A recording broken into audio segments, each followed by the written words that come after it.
Hello, my dear friends. For the past 21 months, we've witnessed amazing miracles in Eretz Yisrael and the surrounding area. The threat of the proxies of Iran, the snake, its proxies, the evil axis of Hamas, Hezbollah in Lebanon, and Syria have been almost completely neutralized. The leadership eliminated.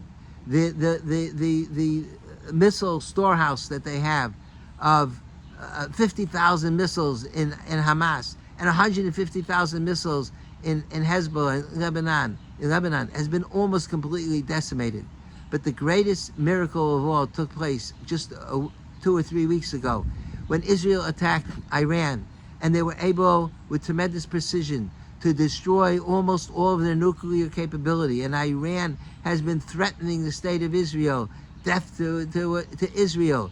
Oh, and Khomeini has said that with one nuclear bomb, all of Israel could be wiped out, chas v'shalom, in one fell swoop.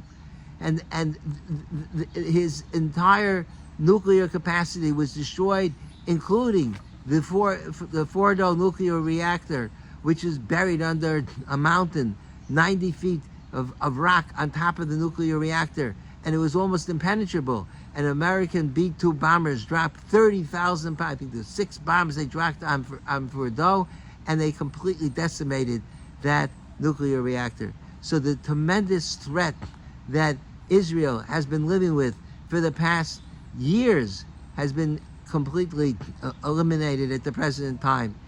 That threat was like the sword of Damocles. When I was in 8th grade, my teacher, Mrs. Bergson, my English teacher, explained to us, where does that expression come from, or what does it mean? It means when you're in a situation where there's a tremendous imminent danger that you're not even aware of. There was a Roman author and philosopher by the name of Cicero, and he wrote a story about the sword of Damocles. There was a fellow by the name of Damocles who told the king that he's jealous.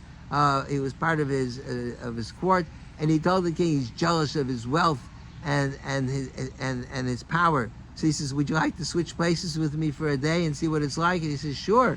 So he came to a banquet, Damocles, and the king had him sit in his chair or in his throne, and he saw it was a lavish feast. He was so impressed, and then he looks up over his head and he sees there's a sharp sword, and it's hanging by a thread, by a hair over his head. And the king said, that's what it's like to be a king. It's such a precarious position. The state of Israel has been living under the sword of Damocles for decades. And in the last 21 months, everything has turned upside down. And much of that sword of Damocles has been eliminated and eradicated. And these were nisim, mamish miracles that took place. And it would be a mistake to think that, well, the IDF, they're so brilliant, and the technology that they have. Look at with the walkie-talkies, and they were able to, the intelligence, they were able to eliminate the Iranian officials while they're sleeping in their bedrooms. They knew exactly where they were. Yes, it's true that the Israeli IDF deserves tremendous credit, but let's not forget that with all their brilliance, 21 months ago, in a few hours, they were asleep at the wheel, and one of the worst tragedies, the worst tragedy for the Jewish people since the Holocaust.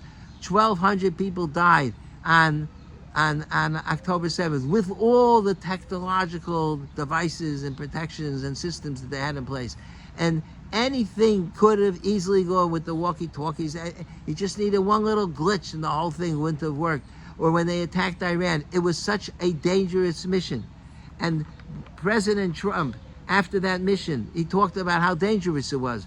And he said, I want to thank everybody, and in particular God. I want to just say, we love you, God.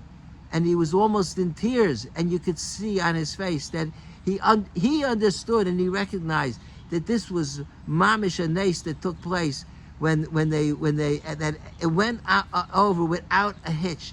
Everything was perfect, perfect synchronization that took place, and we have witnessed this in our lifetime.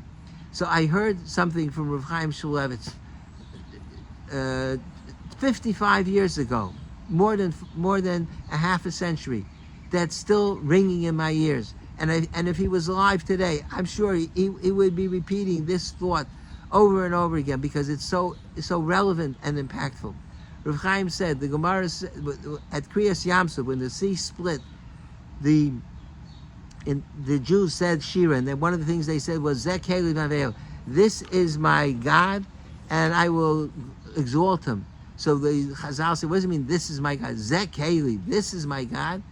So the Chazal say, because the revelation was so great, they were able to point with their finger and say, Zeh Keli, this is my God that performed these miracles.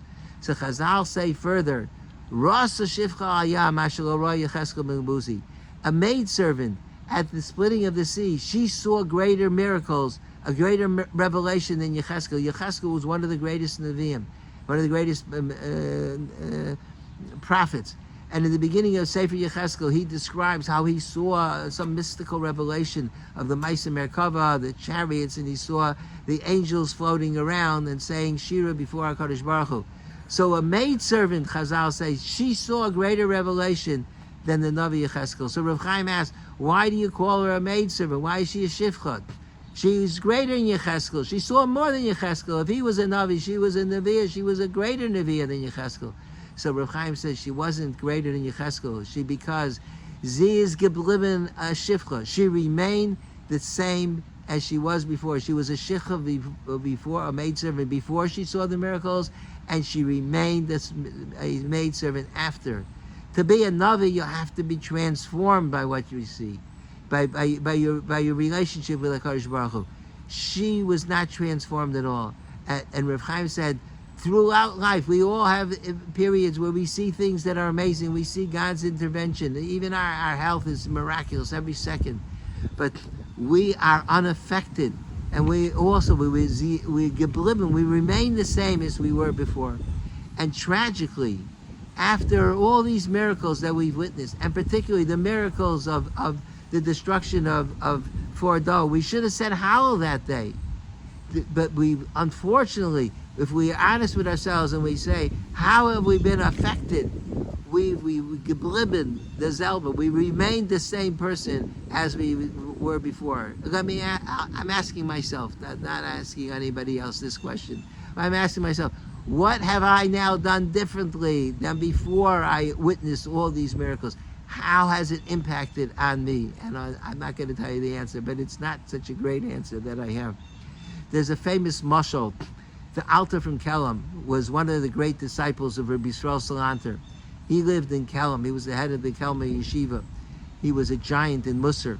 So he said that at that time, they were, it was a revolution when they laid train tracks and the trains connected different cities. So when they were laying the train tracks in Kelm, and the first train rolled through Kelm, so the people were stunned and they were amazed. They never saw a train before. People would go to the movies and see scenes of trains. They screamed and they yelled. They thought the trains were coming, and they never saw a train, and they ran out of the movie theater in hysterical fear. So imagine what it was like in Kelm. The marvel of the townspeople. They never saw a train before, and they were struck in awe by the spectacle. So he said, while the people were watching the train roar through Kelm, and the conductor was sounding the horn of the train, so there were animals, there were cows grazing in the pastures of the Kelm was built in the middle of open fields, and the animals, the cows were grazing the fields. So when they heard the whistles blowing and they heard the roar of the train, so the cow was busy munching on the grass. What did the cow do? The cow picked up his head and he took a look. He looked to see what's going on.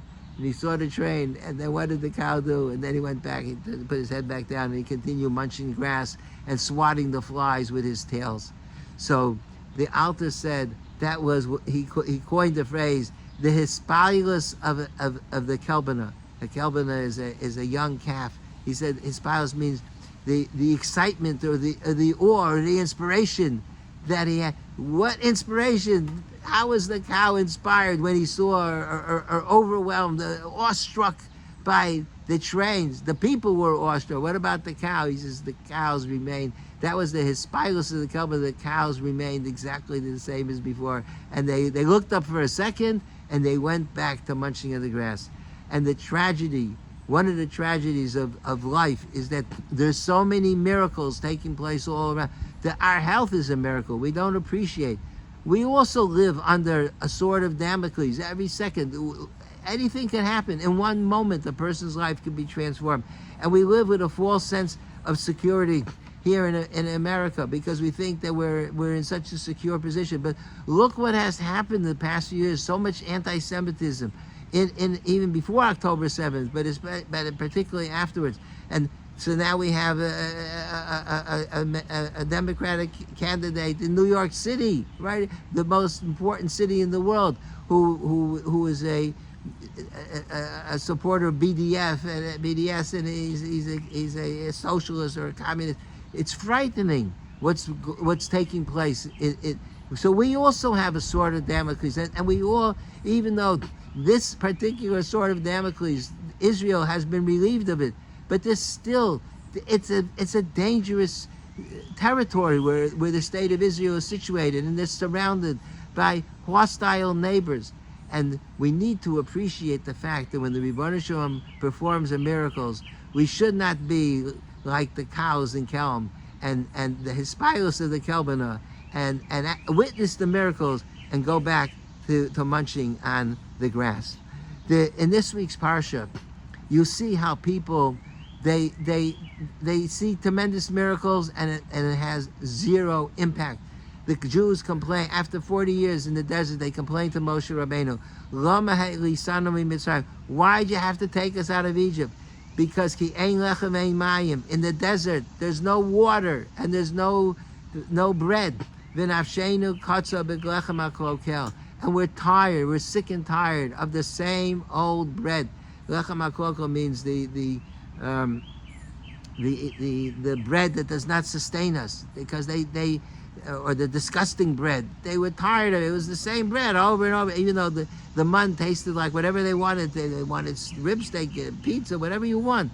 But they were tired of it, and they complained about it. This was an incredible miracle that happened for 40 years. How long could a person last in the desert without water and without food? For a half hour. And here, there was over 2 million people walking through the desert for 40 years, and HaKadosh Baruch Hu provided them with the be'er, which provided water for the whole nation, and the man. They didn't have to lift a finger every day. They walked outside, and there it was, today's rations, the man, and it was delicious food. But they took it so much for granted that all they could say is nafsheinu katza b'lechem hakolka. We're disgusted from this horrific bread that we have to eat over and over again. And you see, and so what did HaKadosh Baruch Hu do? He sent in the Chashim. There were these miraculous types of snakes that appeared, and they started biting the people, because the desert is surrounded by snakes. It's a dangerous place to be. You're not appreciative, God said, so I'll show you. The Nechashim have been, I've kept them under control. Now they're going to attack you, and there were thousands of people that died.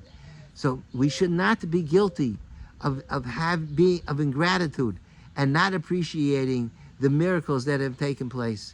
So if we have seen mamish tremendous nisim, and at the very least, we should not be like the hispilus of the Kelm of Kelm, the lack of enthusiastic response of the cows in Kelm, and we should not be oblivious to the sword of Damocles that was eliminated, but there's new swords of Damocles that are still over our heads, and we have to have enormous appreciation of the miracles that transpired. And we should be saying, even if we don't say how with a bracha, but we should say Tehillim with tremendous fervor when we say, every day when we say Psukei de Zimra. And again, I'm talking to myself, and we should ask ourselves this question: have we remained the same, like the Shifcha? Z is Geblieben the Shifcha. She remained the same. Have we remained the same after all these amazing events that have taken place in these last 21 months? Thank you for listening, and have a wonderful Shabbos.